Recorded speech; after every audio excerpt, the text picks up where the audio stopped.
जिंदगी बहुत मुश्किल है मेरी जान।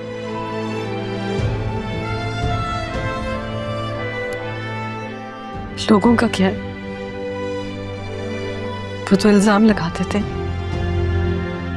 किरदार पर, नीयत पर, किस्मत पर, लेकिन सच तो वही होता है ना जो हमारे दिल के अंदर होता है।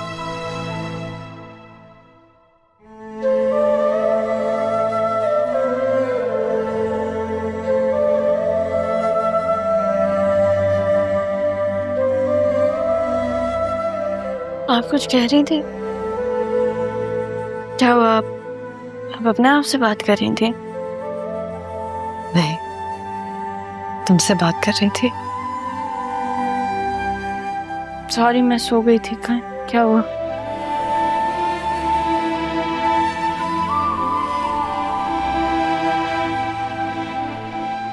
अब जागी गई हो तो मेरी एक बात गौर से सुन।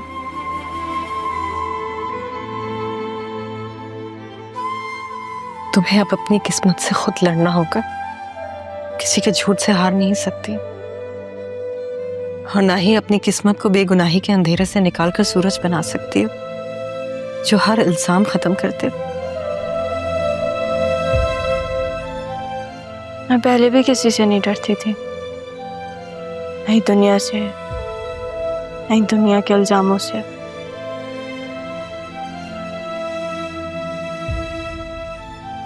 अब और नहीं डरूंगी, क्योंकि मुझे पता है मैंने कुछ गलत नहीं किया, बल्कि मेरे साथ तो गलत हुआ है। बस मैं एक चीज चाहती हूँ, आप मुझे छोड़ के कहीं नहीं जाइएगा, कहीं पे भी नहीं। आपको पता है, मुझे लगता था मैं बहुत मजबूत हूँ, अब पता चला है कि नहीं, मैं बस अंदर से बहुत खाली हूँ। आपके बिना नहीं हो पाएगा, आप नहीं चाहिएगा।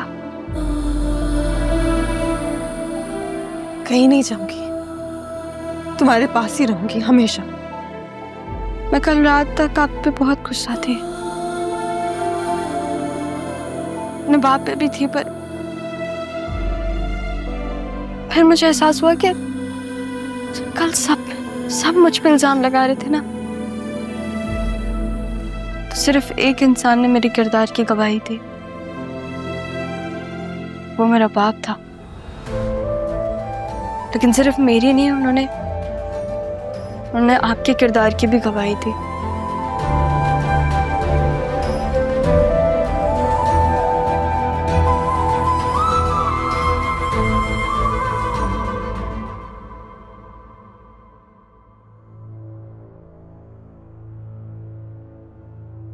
क्या हुआ खालदा बाजी, किसे ढूंढ रही हैं? वो रमीज नहीं आया सुनारा बेगम के साथ? नहीं, वो तो कैब से आई थी, और रमीज को मैं कल से कॉल कर रहा हूँ, वो अटेंड भी नहीं कर रहे हैं, और उन्होंने मुझसे 5,000 रुपये उधार भी लिए थे। तो बशीर भाई, आपने उसको 5,000 क्यों दिए? क्या करें खालदा बाजी, ऐसा मुंह बनाकर खड़ा हो जाता है सामने, तो तरस खाकर मैंने दे दिए। लेकिन मुझे हैरानगी की बात है, आप उनके साथ कैसे गुजारा कर रही हैं? क्या करूँ, बच्चों का बाप है, गुजारा तो करना है। अच्छा, मुझे इस महीने तनख्वाह मिलेगी ना, तो आप मुझसे 5,000 ले लेना, लेकिन आइंदा उसको उधार मत देना। खालदा बाजी, ये कल राह बीबी के घर क्या मसला हुआ है? क्या खिचड़ी पक रही है? कभी उनकी बेटी, कभी उनकी नवासी, और ऑफिस वाला बाप, मुझे तो कुछ समझ नहीं आ रहा है। और ऊपर से ये अरमान, सारी जिंदगी उसने घर पे गुजारी है, और वो भी ऐसा कर गए। अफसोस, तौबा का मकाम है। मुझे तो अपनी परेशानी में कुछ याद ही नहीं रहा, और ना ही कुछ पता चला कि इस घर में हो क्या रहा है। अच्छा याद दिलाया, मैं राह बीबी को देखूं, कल से उनका पता नहीं क्या हाल है। राबी भी लग तो ठीक रही थी, मैं भी गया था, फोन भी बंद जा रहा था।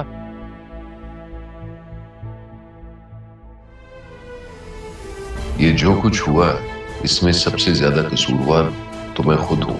ना तारा को खुद से दूर करता, ना मेरी बेटी को आज जमाने भर की निगाहों और बातों का सामना करना पड़ता। मुझे तो लगता था कि तारा अपनी बेटी के साथ होगी, लेकिन वो तो खुद अपनी बेटी से दूर रही।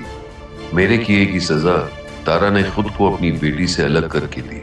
लेकिन क्या हुआ, हमारी बेटी को क्या क्या बातें सुनने को मिली। मैं उसे जितना बहादुर समझता था, वो तो उससे कहीं ज्यादा है।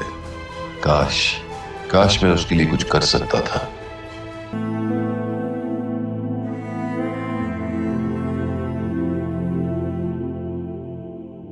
आपने इसे यहाँ इसलिए छोड़ा था ना कि आपका साया इस पर ना पड़े। पड़ गया ना साया, इसने भी वही किया।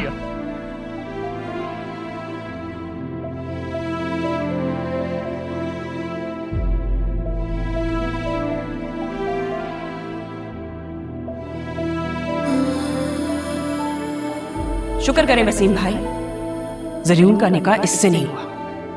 पता नहीं निकाह नामे पे हम बाप का नाम कहां से लाते।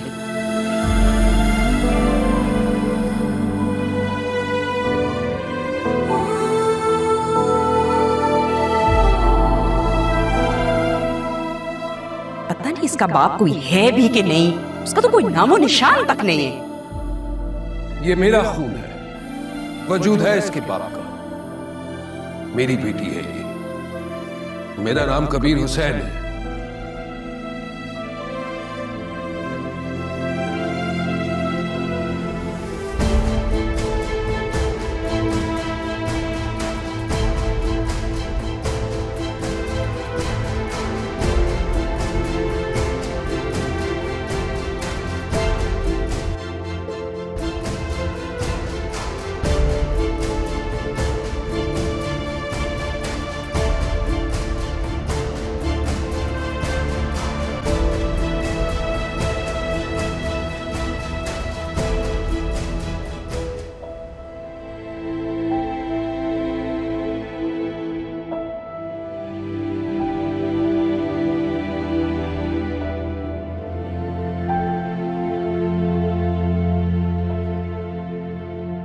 हम कब तक इस तरह सड़कों पे फिरते रहेंगे?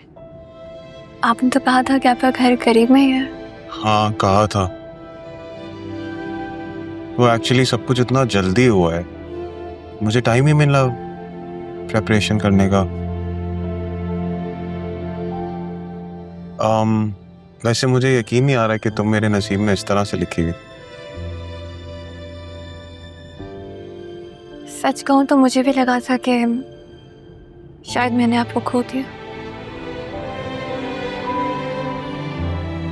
देख लो, अब हम साथ हैं।